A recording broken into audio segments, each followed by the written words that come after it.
So this is the Wacom Movink Pad 11, and I want to be very clear before we start, this is not just a smaller version of the Movink Pad Pro 14, which, is definitely larger, and it's not trying to compete with that or with an iPad Pro, for example. This is something entirely on its own, entirely different, and in this video I'm going to show you what this tablet is really good at, the points that it struggles with, and why I think it's actually a really fun and capable portable digital sketchbook for artists. Hey, if you're new around here, I'm Pablo. I'm a 3D concept artist and educator, and I help artists level up their skills in the world of 3D, all in a way that is clear, fun, and actually doable. Quick bit of context, especially if you've seen my other review, Wacom has 3 products in their Movink family. There is the Movink Pad Pro 14, this one right here. There is the one that we're going to be doing in this video, which is the Movink Pad 11, the smaller version, and there's also the Movink without the pad at the end, which is like a lightweight pen display that needs to be connected to a computer. But today we are focusing only on the Movink Pad 11. I'll mention things about the Pro 14 where it makes sense, but this review for the Movink Pad 11 stands on its own. The first thing that surprised me when I picked this up is how premium it feels. The body has this sort of metallic, almost aluminum feel to it, and it feels super solid and sturdy in the hand.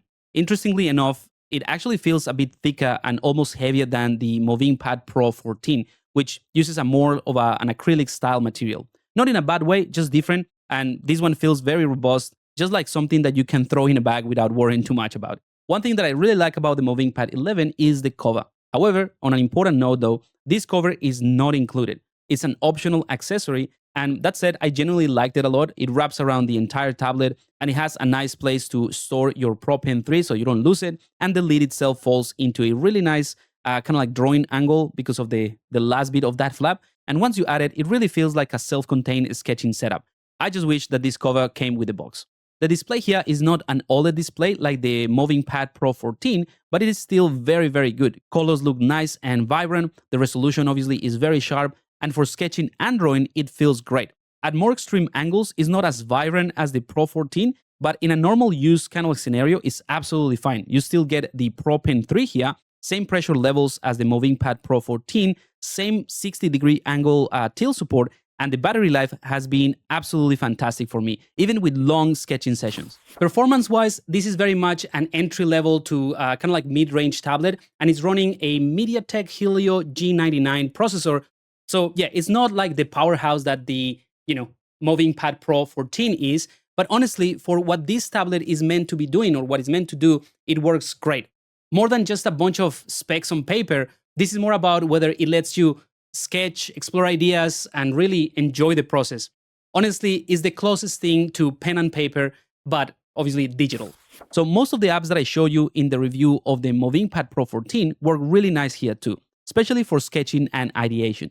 So let's start with Infinite Painter. This is probably one of my favorite apps on a tablet, and it's fast, it's clean, the UI is really intuitive, and I love using it for loose sketches, thumbnails, and just generally warming up before I do something bigger. The brushes here feel great, and the app itself never really gets in the way of creating. Then we have Sketchbook, and this Sketchbook is still my go-to for generating ideas quickly.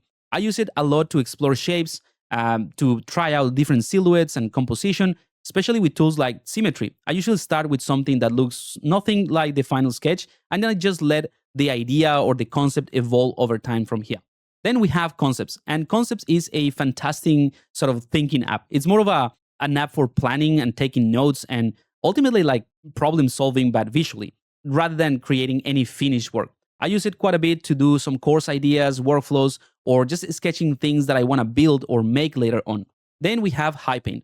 HiPaint works really well here as well. It's probably the closest thing that you're going to find to Procreate on an Android, or at least the closest thing that I found that resembles Procreate. And it's not a replacement, but it's very comfortable for painting ideas and sketching stuff, or just do like rough color passes. Then we have Krita, and this one also runs very nicely in the Movink Pad 11. It is more of a desktop style app adapted to tablet, but is very useful. I mostly use it for thumbnail and, general exploration because the brushes here are absolutely fantastic, especially if you pair it with the keyboard as well. Now let's talk about something that you probably are wondering. What about Nomad Sculpt? Nomad Sculpt also works great in the Movink Pad 11, and it is honestly a lot of fun. For things like rough blockouts and, simple forms, it performs really well. Here is exactly the same scene loaded in the Movink Pad Pro 14 and compared to the 11. So you can clearly see the difference, right?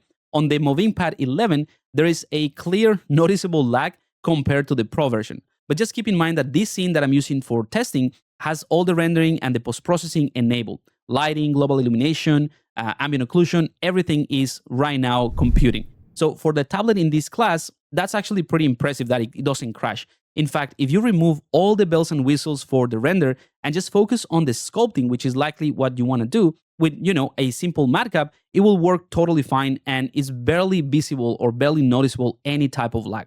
So again, as a portable 3D sketchbook is totally fantastic. As long as you keep things reasonable in terms of the amount of polygons that you use, it's going to be great. For instance, in this example, I have an sphere that is nearly 650,000 points, roughly, and the brush strokes are totally smooth, just like butter. So yeah, it's really fun to work with Nomad too. Unlike the Pro 14, the Movink Pad 11 does have a front and a rear camera, not like this one. I don't really use them. In fact, in my other review for the Movink Pad Pro 14, I mentioned that I didn't even realize I was missing that camera. But, they're handy if you're just snapping a reference or you want to quickly scan some notes. So again, small things like that make this tablet, the Movink Pad 11, feel like a complete sketching device. Ergonomically, the Pro 14 and the 11 version feel very different. The Pro 14 has obviously a larger screen and is a 16:9 ratio, which, it looks amazing. And personally, I love it. In terms of like the work that I can do with it. I like the larger screen, especially portrait mode is really nice. But the 11 one is more portable. It's really easy to hold or easier to hold. And in some situations, it's actually more comfortable to just carry this and hold it when you're sketching. Even like watching a movie on the 11 could be a little bit easier to handle. It just feels more natural to hold this device than the larger screen. So would I recommend the Movink Pad 11 from Wacom? 100% with the right expectations. If you're a professional artist and you're looking for a single device where you can do everything in it, the Movink Pad Pro 14 is clearly the better choice. In my review of the Movink Pad Pro 14, I talk about how I was actually able to do real work using that tablet. I cannot say the same thing here for the Movink Pad 11. This isn't meant to be, or at least is not meant to replace a full setup. However, pairing a Bluetooth keyboard and a mouse to it was really easy and it worked great for things like planning tutorials or just taking notes.